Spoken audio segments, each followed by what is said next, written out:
ஜெபம் செய்வோம். ஆண்டவரே, உம்மை ஸ்தோத்திரிக்கிறோம், உம்மை துதிக்கிறோம் கர்த்தாவே, உண்மையிலே மகிழ்கிறோம் கர்த்தாவே. ஆண்டவரே கர்த்தாவே, அற்புதமாக மனிதனை படைத்தீர் ஆண்டவரே. ஆண்டவரே, சகல விதமான ஆண்டவரை காரியங்களை நீர் செய்து கொடுக்கிறீர். அந்தந்த வயதிலே அதன் காரியத்தை செய்கிறீர் கர்த்தாவே. சிறு வயதிலே தாயினுடைய ஆண்டவரை கர்த்தாவே, ஆண்டவரை ஆகாரத்தை சாப்பிட கிருபை வைத்தீர் ஆண்டவரே. ஸ்கூலுக்கு போக கிருபை வைத்தீர் ஆண்டவரே. ஆண்டவரை வாலிப வயதிலே கர்த்தாவே, ஆண்டவரை அலங்காரமான உடைகளை கொடுக்க ஆண்டவரே சந்தோஷமாக இருக்க கிருபை செய்தீர் ஆண்டவரே. திரும்பமாக எங்களை நினைத்து ஆண்டவரை ஒரு குடும்பஸ்தன் ஆக்கினீர் ஆண்டவரே. இவ்விதமாக பல காரியங்களை செய்து கொண்டு இருக்கிறீர் ஆண்டவரே. உண்மையிலே ஒரு குறைவும் இல்லை கர்த்தாவே. குற்றங்கள் எல்லாம் நாங்கள் புரிந்து விட்டு கர்த்தாவே, உண்மை ஆண்டவரே குறை சொல்லுகிறோம் கர்த்தாவே. அப்படி அல்ல கர்த்தாவே, எங்களிலே கிருபை இருப்பீராக. நீர் வாழ்க. உம்முடைய கருணை தொடர்ந்து எங்களுடைய தேசத்துக்கு கிடைப்பதாக. ஆண்டவர் அன்பான பிள்ளைகளுக்கு கிடைப்பதாக. உண்மை தேடுகிற யாவருக்கும் நீர் தென்படுவீராக. இயேசுவிலே வேண்டுகிறேன் நல்ல பிதாவே. ஆமேன் ஆமேன். 9 பார்க்கின்ற பொழுது 26, 27 என் தேவனாய கர்த்தாவே, எனக்கு சகாயம் பண்ணும், உமது கிருபையின்படி என்னை ரட்சியும். இது உமது கரம் என்றும் கர்த்தாவே தேவரீர் இதை செய்திரு என்றும் அவர்கள் அறிவார்களாக. 27ஆம் வசனத்தை மேம்படுத்துகிறேன். இது உமது கரம் என்றும் கர்த்தாவே தேவரீர் இதை செய்தீர் என்றும் அவர்கள் அறிவார்களாக. சில நேரங்களிலே தேவன் நின்று உனக்கும் எனக்கும் செய்கிற காரியங்கள் ஆச்சரியமாக இருக்கும், அதிசயமாக இருக்கும். கர்த்தருக்கு பிரியமானவர்களே, 2012ஆம் ஆண்டு கர்த்தருக்கு பிரியமானவர்களே, உங்கள் முன்னால் இன்றைக்கு பிரசங்கம் பண்ணி கொண்டிருக்கிற அன்றைக்கு சாமுவேல் ராஜுக்கு கர்த்தருக்கு பிரியமான 2009ஆம் வருஷத்திலே 50 வயது சரியாக தொடப்பட்டிருந்தது. கர்த்தருக்கு பிரியமானவர்களே, இந்த 50வது வயதிலே ஒரு நாள் தீபாவளி தினத்தன்று கர்த்தருக்கு பிரியமானவர்களே, என் கஷ்டம் எனக்கு தான். நான் என்ன பட்டாலும் என் கஷ்டப்பட்டாலும் எனக்கு தான். என் கஷ்டத்தை சொல்லி உங்களுக்கு ஒன்றும் ஆக போகிறது இல்லைன்னா இன்றைக்கி சொல்ல வேண்டிய ஒரு கட்டாயத்தில் நான் சொல்கிறேன். இல்லைன்னா என் கஷ்டத்தை சொல்லி நான் ஐயா பைசா யார்ட்டையும் கேட்குறதில்ல, வாழ்நாள் ஃபுல்லாக வாங்கவே மாட்டேன்.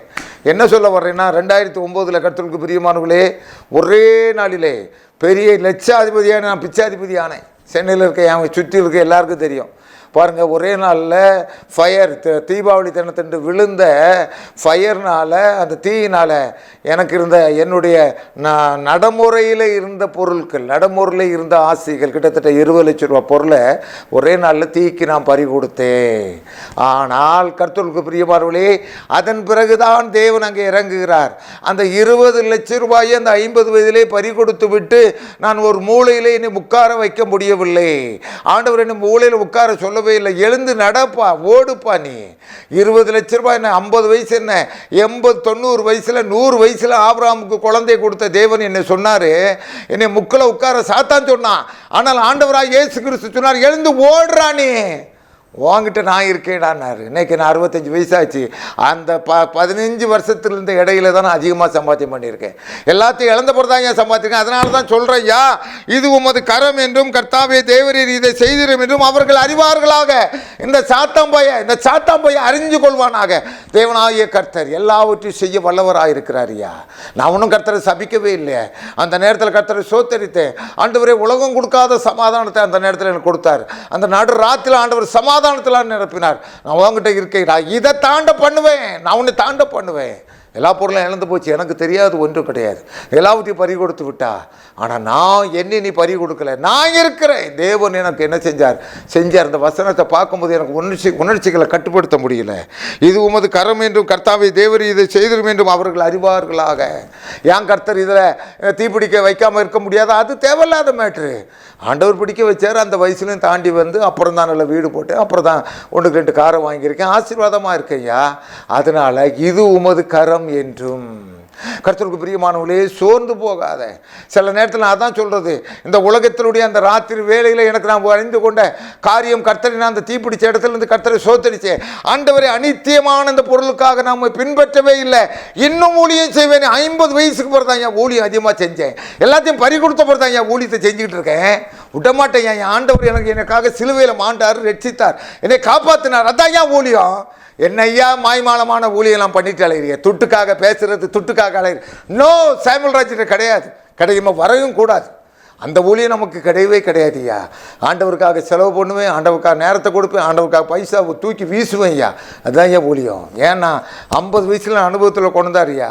அன்னைக்கு ராத்திரியில் ஆண்டவர்கிட்ட சொன்னேன், ஆண்டவரே இந்த பொருளுக்காக நான் உம்மை சேவிக்கவே இல்லை, எனக்கு நித்திய ராஜ்யம் தந்தீர் ஆண்டவரே, உமக்கு சோத்திரம் என்று 50 வயசு போகிறதா ஐயா ஊழியத்தை அதிகரித்தேன் ஐயா.